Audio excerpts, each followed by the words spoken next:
Chers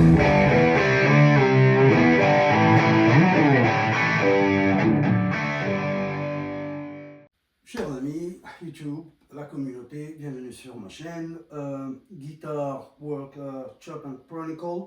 Et aujourd'hui, on va parler des micros, expliquer des choses que peut-être vous savez, peut-être vous ne savez pas, mais moi je vais les expliquer vu que ça fait partie de mes ateliers.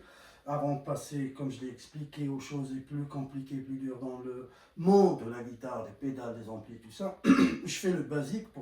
Alors pour commencer, on va parler de combien de genres de micros on a, l'impédance, le style, les marques, et voir le voicing. Alors pour commencer, le genre de micro. Le genre de micro, il y a celui que vous connaissez déjà, c'est le humbucker, le single coil, bien sûr, mais il y a aussi un mini humbucker, double rail, qui est de la même taille d'un single coil, mais ça reste un humbucker. Et on a le mini humbucker de cette taille-là, comme tu le vois ici. Ça, c'est le mini humbucker. Okay. Le dernier, peut-être que tu connais, peut-être que tu ne connais pas, c'est le P90, P90, introduit en 1947, très populaire dans le rock, l'histoire du rock et jusqu'à maintenant, créé par Gibson bien sûr. Alors le P90, il est de la même taille qu'un mini humbucker, mais est-ce que c'est un humbucker? La réponse non. Le P90 est un single coil mais avec deux aimants et une bobine un petit peu obèse, si je me permets. Alors ça, ce qui concerne le genre de micro que tu vois sur l'écran, et aussi comment on calcule ou comment on appelle le output signal d'un micro, on appelle l'impédance ou ohm.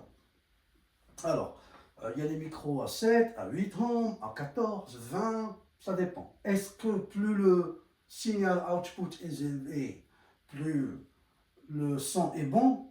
La réponse est non, c'est le contraire.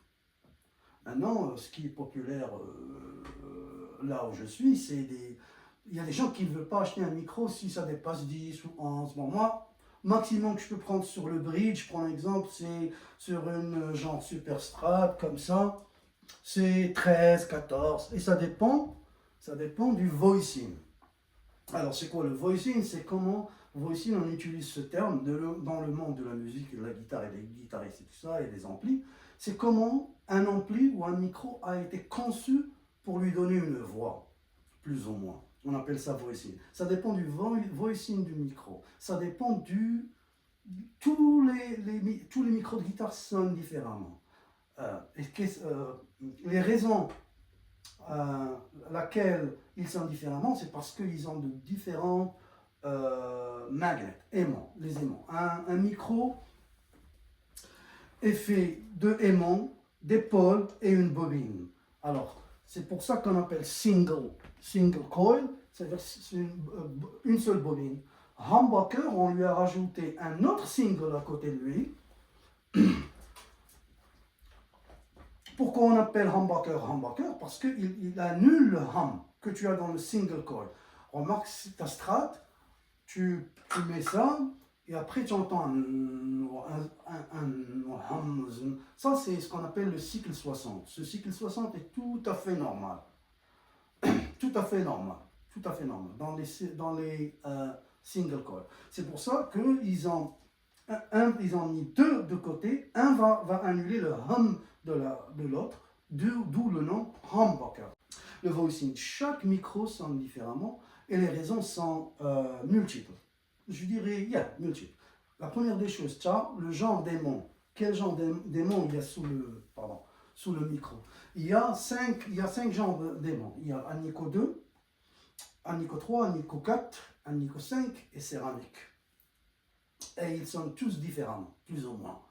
Tu peux faire des recherches si tu veux. Et l'autre effet sur la voix d'un micro, c'est le nombre de tours du fil de la bobine. quel est le nombre de tours? 7005, tu en trouves sur Internet avec des nombres.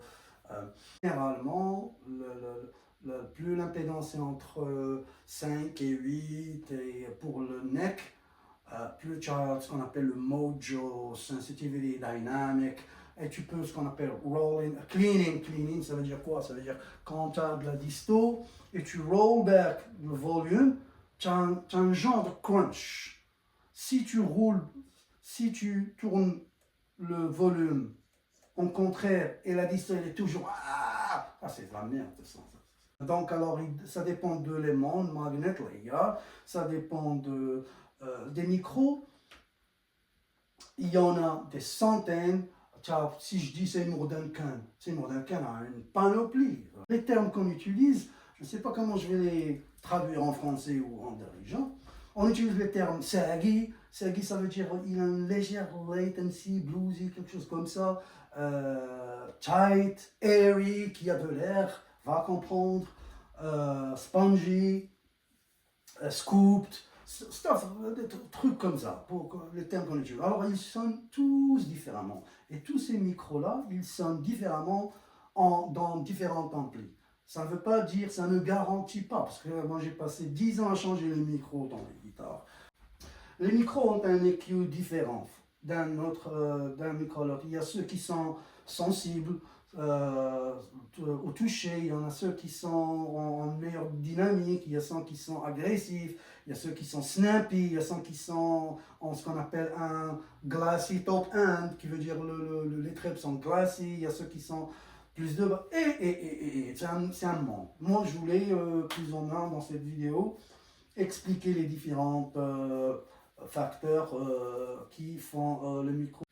Merci de nous joindre.